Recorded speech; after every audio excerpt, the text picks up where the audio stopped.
Record News Rural. Oferecimento. Bradesco. Contrate crédito rural e concorra a tratores 0 km. Micro Essentials da Mosaic. MPS em grânulo único.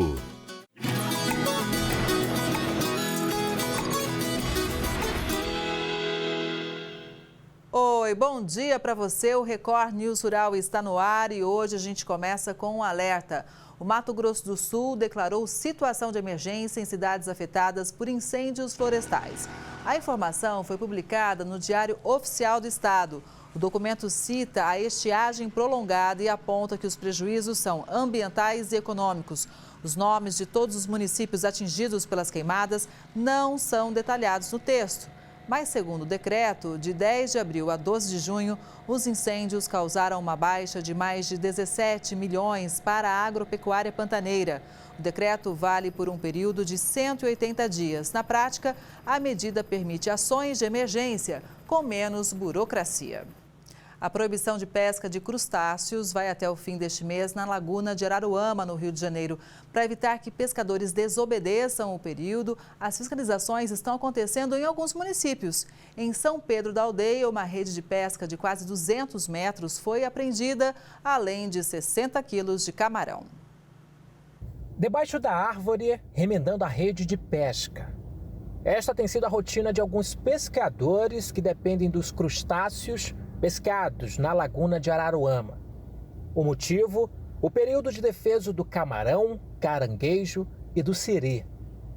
Enquanto alguns realizam manutenções nos materiais de trabalho, a fiscalização acontece para garantir a reprodução das espécies na maior laguna hipersalina do mundo. A Guarda Marítima Ambiental ela trabalha com muito a parte de orientação, né? Muitas pessoas pescam por falta de conhecimento, não são os pescadores profissionais, são as pessoas que estão ali amadores para gastar um tempo no final do dia, né? Então essas pessoas são orientadas a não pescarem. Teve algumas apreensões de pulsar, curvo de camarão e teve aquelas pescas, por exemplo, de arrasto, que a pessoa entrou para dentro da lagoa, não teve como pegar, mas o material foi apreendido, apresentado na delegacia, assim como uma rede de espera de 500 metros, que também foi apreendida ali nas Palmeiras, que é uma área 1, essa área 1 era proibida esse tipo de pesca também, né? Não é só por causa do crustáceo. E algumas redes de espera de estaca. O defeso dos crustáceos vale para toda a extensão da Laguna de Araruama. O principal objetivo é garantir a reprodução das espécies até o dia 30 de junho. Mesmo sabendo que o período está previsto em uma portaria do Ministério do Meio Ambiente, Agricultura e Pesca, muitos pescadores resolvem desobedecer. Mário é representante do meio ambiente em um dos municípios da região. Ele fala de como é importante que este período de reprodução seja respeitado, principalmente pelos pescadores audaciosos. Foi estabelecido, através de um consórcio ambiental que é constituído aqui na região, o consórcio Lago São João. Nós fizemos várias reuniões lá na Câmara Técnica de Pesca e foi estabelecido que as prefeituras trabalhariam de forma integrada, dando apoio à Polícia Ambiental. Quem comanda, coordena a fiscalização é a UPAM, que é a nossa Polícia Ambiental aqui da região, e as prefeituras dão suporte através das suas guardas ambientais. Aqui em São Pedro da Aldeia, a nossa guarda ambiental tem feito esse trabalho, já fizemos algumas apreensões esse ano, por incrível que pareça, superou um pouquinho as apreensões do ano passado, mas não são apreensões, eu diria, posso afirmar isso, de pescadores profissionais, porque esses recebem um defeso, seguro defeso. São pessoas que burlam a lei com o intuito de se dar bem. Para que pescar ele tão em miniatura se amanhã ele pode ser um peixe maior, encher teu prato melhor? Se não continuar a criação do peixe, a desova, respeitar a desova do peixe, você não vai ter peixe amanhã. Talvez quando você se preocupa em querer justificar que para que eu parei de pescar? Então vou pescar na clandestina, é crime. Vale a pena esperar para você ter a mesma coisa quando você vai plantar uma árvore, ou fazer uma horta na sua casa. Não tem que esperar para que flutua aquilo que você plantou para poder aproveitar, não é isso? Assim é a natureza, assim é o peixe. Antes, na região dos lagos, o período de defeso dos crustáceos e pescados era um só. Agora está dividido em 2. A divisão foi realizada após o antigo período da pesca, que acontecia no momento da reprodução. O período do defeso até 2022, ele era único para a Laguna de Araruama. O defeso da Laguna de Araruama foi uma luta conquistada pelos próprios pescadores, que pediram isso ao Ministério do Meio Ambiente e conseguiram. Então se parava a Laguna de Araruama toda, tanto peixe como crustáceo, camarão, siri, enfim, todo tipo de crustáceo e todo tipo de peixe. Se parava de agosto, setembro e outubro. A partir do ano passado, a pedido dos próprios pescadores, foi dividido o defeso do camarão e do crustáceo, aí se inclui o camarão, que tem valor comercial, e do peixe. Então, esses pescadores, tanto os que pescam camarão como os que pescam peixe, eles são cadastrados, né? A Prefeitura de São Pedro da Aldeia, ela realiza esse trabalho de cadastrar o pescador e mandar toda a documentação para o Ministério do Trabalho. Até agora, 7 redes do tipo Troia, com aproximadamente 200 metros, já foram apreendidas em São Pedro. Além do material, o camarão, carro-chefe da região, também já foi encontrado à venda, o que também é proibido. Foram mais de 60 quilos recolhidos pelos fiscais. Então, para quem imagina, que acha que é sacrificado porque tem que dar um tempo, esquece.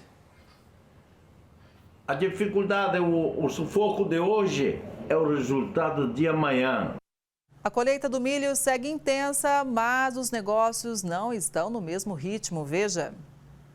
As colheitas de primeira e segunda safra de milho têm avançado em ritmo acelerado na comparação com o ano passado, favorecidos pelo clima quente e seco na maior parte das regiões produtoras. Apesar do aumento de oferta, um levantamento do CPEA mostra que os negócios seguem lentos. De um lado está o menor interesse por parte dos consumidores, que esperam maiores desvalorizações do milho com o andamento da colheita. De outro, há a retração de vendedores de algumas regiões que focam na colheita e seguem atentos à possível queda de produtividade por causa do clima adverso durante o desenvolvimento do grão. Os pesquisadores do CPEA ressaltam ainda que os produtores também esperam aumento da demanda externa para as próximas semanas. Agora eu tenho um recado da Mosaic para você, produtor, que está assistindo ao Record News Rural. Como você mede o desempenho da lavoura? Acompanhando a performance ao longo do ciclo.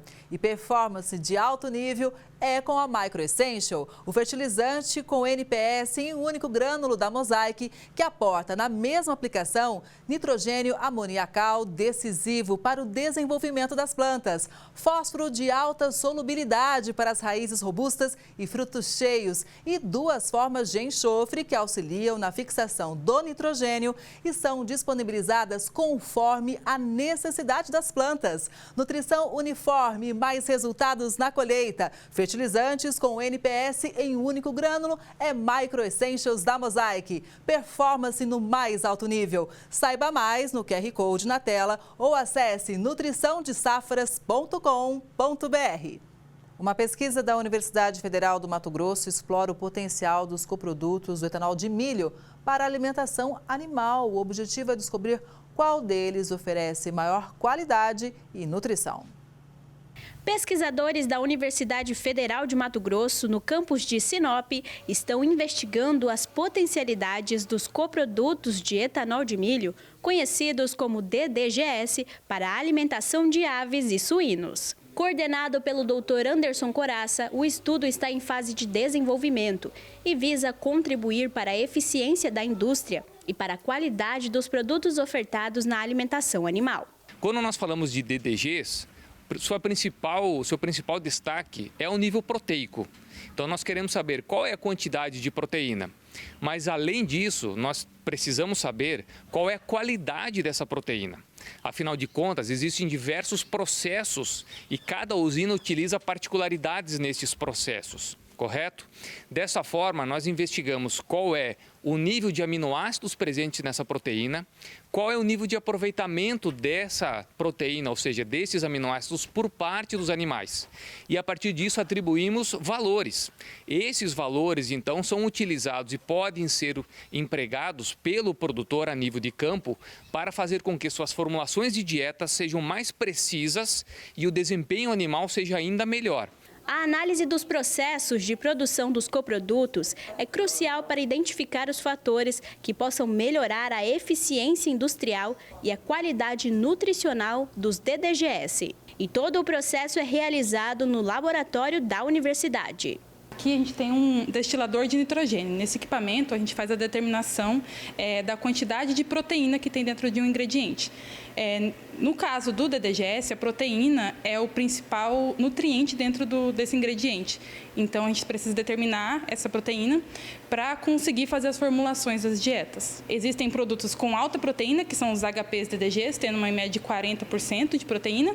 Existem os produtos DDGS, que são produtos com em torno de 30%, e existem mais variações. Mas para dentro dos suínos e aves, né, que é a nossa área, a gente utiliza principalmente HP, DDG e DDGS. Aqui a gente está usando uma solução de ácido clorídrico na amostra, né, para determinar a quantidade de nitrogênio que tem nessa solução aqui que foi digerida ali, né. Então, assim que a amostra vira de cor, né, a gente para a titulação, quantifica quanto de ácido clorídrico que foi utilizado, né, nessa amostra, e depois nós jogamos num cálculo, né, de proteína e assim a gente vai descobrir quanto de proteína que tem nessa amostra. Ó, a gente percebe, ó, que ela mudou de cor. Saiu do verde para o rosa. O projeto realizará estudos detalhados para caracterizar os teores digestíveis dos nutrientes nos coprodutos de etanol das usinas do estado. Essas informações serão vitais para usinas, pecuaristas, agroindústrias, nutricionistas e outros profissionais da área. O que nós pretendemos é, na medida em que o tempo vai avançando, ampliar a busca de informações com novas usinas que vêm surgindo a cada dia e conseguirmos responder para a sociedade algumas dessas inquietações. Qual é o verdadeiro valor e de que forma o produtor vai poder utilizar isso no dia a dia na sua produção animal. Os resultados do projeto serão sintetizados em um banco de dados que será apresentado à sociedade como uma fonte de benefícios gerado pela indústria de etanol de milho. Por que esse processo é um pouco lento? Porque nós temos todo o rigor científico em estarmos controlando os ambientes, controlando o número de animais e todas as possíveis variáveis que nós não podemos deixar que influenciem na resposta final, que é a resposta da avaliação da digestibilidade dos coprodutos. Então, a nossa meta é que até o final do ano nós já tenhamos, então, a maior parte das respostas sendo disponibilizadas para a sociedade. As chuvas extremas causaram danos e inundações e também deslizamentos em boa parte do território gaúcho. Assunto que o Record News Rural acompanha de perto, né? No meio rural, mais de 206 mil propriedades foram afetadas com perdas na produção, inclusive também na infraestrutura. Mais de 34 mil famílias ficaram sem acesso à água potável. Esses dados são do relatório de perdas referente à maior calamidade climática que atingiu o Rio Grande do Sul. E para fazer uma análise, eu converso agora com o Célio Colli, que é assessor da Diretoria Técnica da Emater do Estado. Célio, seja muito bem-vindo ao Record News Rural. Bom dia para você. Bom dia, Kelly. Bom dia a todos. De fato, foi um problema, talvez dos mais graves que já aconteceram aqui no estado em relação a questões climáticas e do ponto de vista da abrangência, onde a gente tem áreas urbanas, rurais. Antes você tem áreas, em determinados eventos, outros você tem áreas mais urbanas, mais rurais, e agora a gente tem tanto rural como urbano, em uma grande parte das regiões do estado. Pois é, Célio, inclusive, eu imagino o tamanho da dificuldade até para a coleta de dados, porque a gente muito aqui acompanhou a situação do Sul, mas a gente ouviu demais. Olha, ainda é cedo para a gente dar uma dimensão do que realmente aconteceu. E agora a Emater vem realmente trazendo os primeiros dados. O que mais de destaque na sua avaliação chamou a atenção para a gente iniciar aqui a nossa análise? Kelly, num primeiro momento foi aquela questão dos levantamentos de dados para embasar os relatórios circunstanciados para os municípios para ter um amparo legal na questão do decreto de emergência. Então, são dados mais macro da produção agrícola e da infraestrutura. Nesse momento, já com o volume das águas já baixando, você já tem uma dimensão do impacto e você começa a resolver a questão dos problemas. Então, um aspecto muito importante aí que a gente está analisando foram os apoios que a gente tem, o acolhimento das famílias do meio rural, que a Emater vem fazendo. A Emater tem escritórios nos 497 municípios do estado, e nós temos mais de 90 municípios em situação de calamidade e 300 e poucos na questão de emergência. Ou seja, o primeiro momento foi atender as famílias, acolhê-las, colocarem elas num lugar seguro, e no segundo momento, aí, talvez a gente daria para classificar, Kelly, cenários.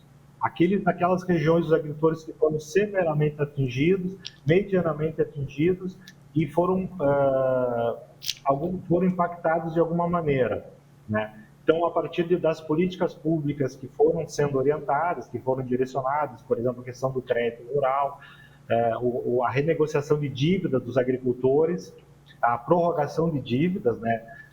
E também, na sequência, a questão de créditos para a Pronaf, para investimentos, para novos ajustes, por exemplo, nesses agricultores. Então, a gente tem assim, para esses números que foram menos impactados, de maneira geral, num primeiro momento foi a questão da renegociação, prorrogação das dívidas, num segundo momento a questão daqueles menos impactados, determinados investimentos para fazer ajustes, visto que agora nós já temos um bom percentual da área das culturas de verão, por exemplo, trigo, aveia, cevada, canola, sendo implantada nas regiões e principalmente mais no norte do estado, que é o maior número de municípios em situação de emergência, né? Esse que a gente está vendo na tela, a grande maioria deles situação de calamidade, que tiveram impactos maiores. Então, ali onde nós temos no meio rural, aqui mesmo vendo a questão do urbano, nas cidades, no meio rural, essas propriedades elas foram muito impactadas do ponto de vista da infraestrutura básica, de produção, máquinas, equipamentos, e principalmente na questão de solos, né? Então, a gente tem um número bastante grande aí nesse nosso levantamento, no relatório, a gente apontou em torno de 2,7 milhões de hectares de solos que tiveram algum impacto, ou que foram praticamente todos levados aí aquela camada arável, aquela camada fértil, e também foram outros impactos menores, que foram lixiviações, etc., que foram um percentual aí que vão impactar para frente, tá? E com algumas medidas de manejo e tal, os agricultores conseguiram já implantar suas culturas de inverno.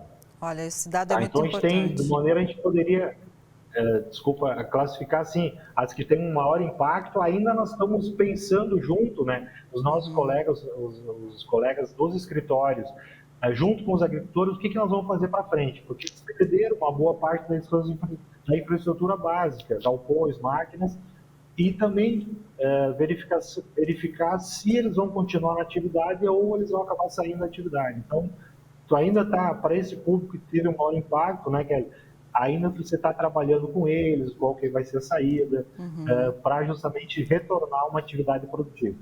E também a questão do local, né, da região, onde a propriedade dele estava próximo dos rios e tal, que vão ter que ser estudadas, uma maneira de algumas coisas para minimizar aí a questão do impacto futuras chuvas, né?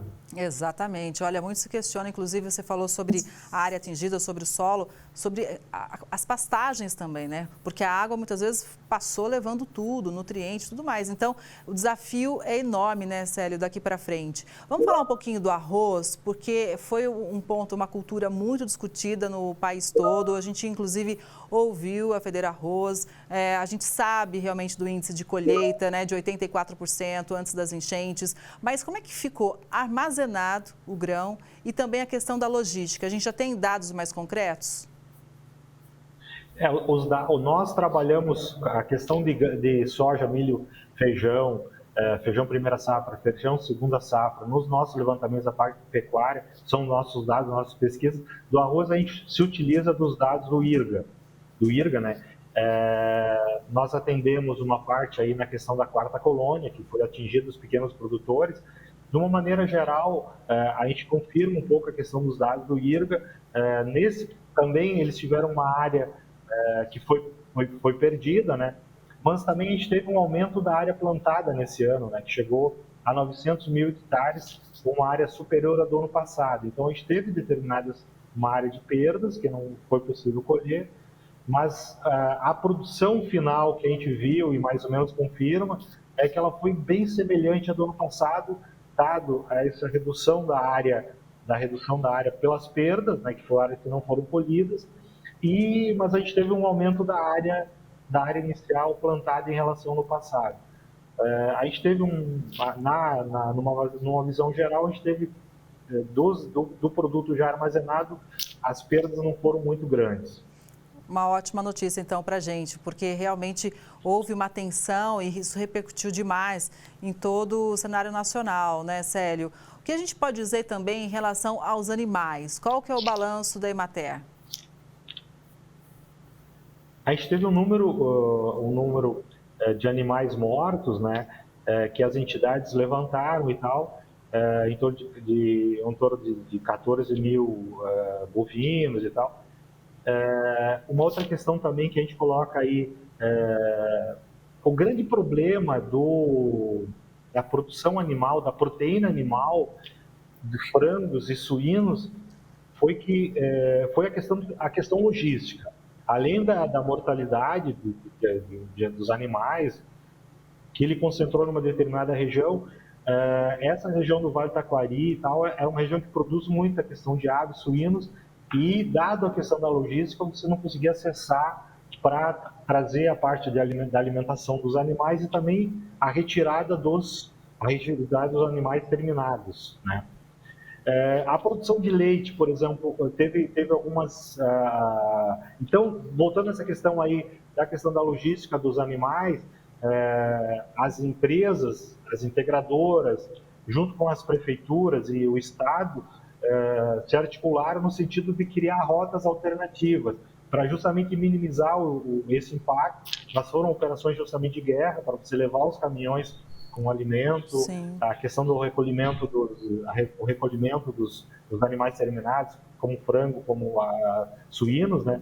E uma outra questão também foi muito importante, uma ação do Estado junto com as empresas na questão do leite, né? Que aí em alguns locais, nessas regiões que foram mais impactados justamente para a questão da logística, teve um rearranjo aí que outras empresas que não eram as que recebiam o produto, mas que elas estavam num local que foram menos afetadas, ou seja, elas acabaram recebendo o produto de outras integradoras, de outras empresas, minimizando justamente essa questão do impacto aí na questão do leite, né? Então, logo em seguida, numa ação bem organizada pelo Estado e pelas entidades, se conseguiu, né, fazer com que esse fluxo dos animais, dos produtos finalizados, tanto a alimentação como a questão do recolhimento de leite acontecesse. Também acho que é uma coisa a destacar foi a questão de uma boa articulação do Estado com a Gadolando, que surgiram várias doações de empresas, até do Paraná, Mato Grosso do Sul, né? Goiás querendo doação de rações, produtos, feno e tal, que tinham que trazer carretas, chegaram até Rio Grande do Sul justamente para aquelas famílias, aqueles produtores que tiveram perdas na alimentação dos animais. Então isso também foi armado uma operação para justamente fazer essa distribuição dos nossos colegas das regiões dos municípios, apoiando os municípios, as prefeituras, e também fazendo todo um apoio para fazer com que essas doações chegassem nos seus destinos, e a partir com grandes carretas, no caso chegando até o Rio Grande do Sul, e a partir daí fossem utilizados caminhões, carros menores para fazer essa distribuição para os animais. Nesse processo todo foi se andando aí um tempo, né? 10, 15, 20 dias, e com isso você conseguiu normalizar, as estradas começaram a ter um fluxo melhor, a logística melhorou, e aí começou a trabalhar um pouco melhor essa questão da distribuição e a alimentação dos animais. Olha, isso Mas realmente ainda foi... continuam chegando algumas doações aí para esse, que foi um processo muito importante, porque os animais eles precisavam se alimentar, né? E aí reduzindo aí, mitigando um pouco ainda mais essa questão da mortalidade, que você falou, Kelly. E o setor de aves foi o mais atingido com certeza, né, Célio? Agora vamos falar de uma cultura importante também, que é a soja. Qual foi o impacto aí no estado? A previsão era de 22,3 milhões de toneladas. Pelas estimativas, logo depois a gente mais ou menos levantou que em torno de 2,7 milhões de toneladas foram perdidas nesse processo. Ou seja, a gente tinha 75% da área já colhida e a gente teve muita dificuldade de acesso com áreas inundadas, né? Praticamente se perdeu, e também esses 2,7 milhões de toneladas foram resultados pela baixa qualidade do produto que foi colhido nesse período, né? Então a gente teve perdas na lavouras, todas as lavouras, e também justamente pela baixa qualidade do produto que foi colhido, né, naquelas janelas, né, de estiagens que era possível colher. Então estava se colhendo com 20 e poucos % de umidade, as lavouras que já tinham ficado 10, 15 dias, né, com com volume de umidade, né, já entrando com o grão em período aí de deterioração. Então, mais ou menos, a gente estimou em torno de 2,7 milhões de toneladas a menos em relação ao previsto, que era 22,5%, 25 milhões de toneladas. O setor de hortifruti também, né? Esse relatório traz dados bem importantes. Não, perfeito. Esse foi um outro setor muito afetado. Então, a gente teve o setor de olerícolas foi por duas formas. Uma pelas perdas pela chuva, pelo alagamento, pelo carregamento ali do solo, inundação. E a gente teve outra questão também que foi marcante aqui, foi a questão da própria logística, né? Que você tinha lugares que você tinha produção, os agricultores, apesar das chuvas, eles tinham produção, mas você não tinha como distribuir. Então, isso é um problema, assim, que são produtos perecíveis, que acabaram causando impactos. E também a prova disso é que, por exemplo, se a gente pegar a Ceasa aqui em Porto Alegre, que ela comercializa o fluxo de produtos das olerícolas, mais de 50% ele circula por dentro da Ceasa, ela tinha sido totalmente inundada, né? Então, os produtos, eles não chegavam até ao grande centro, né, que é a central de abastecimento, que depois distribui por todo o estado, né? Então, a gente teve essas duas questões, que era a questão do produto que se perdeu lá no campo, e também o outro que era a questão da dificuldade pela logística do produto chegar até os mercados consumidores, né? Então, também se gerou mercados ali, cadeias curtas de comercialização, no sentido de feiras, de minimizar um pouco do impacto desses produtores. Olha, Célio, esses dados são muito importantes, porque é um diagnóstico, né, que a partir daí, né, é preciso fazer muita coisa. Claro, você já trouxe para a gente algumas iniciativas importantes de apoio ao produtor rural, mas é fato que tem muito trabalho pela frente e nós aqui do Record News Rural, da Record News, seguimos muito solidários ao Rio Grande do Sul, estamos sempre de portas abertas. Foi muito importante te ouvir, trazer esses dados aqui para a gente, esse panorama. Muito obrigada, um bom dia para você e para toda a equipe da Emater no Rio Grande do Sul. Obrigado, Kelly, um bom dia e obrigado pelo espaço. Obrigada mais uma vez. Ficamos à disposição. Obrigada. E o Record News Rural de hoje vai ficando por aqui. Muito obrigada pela sua audiência. Claro, eu espero você no próximo programa. Combinado? Até lá!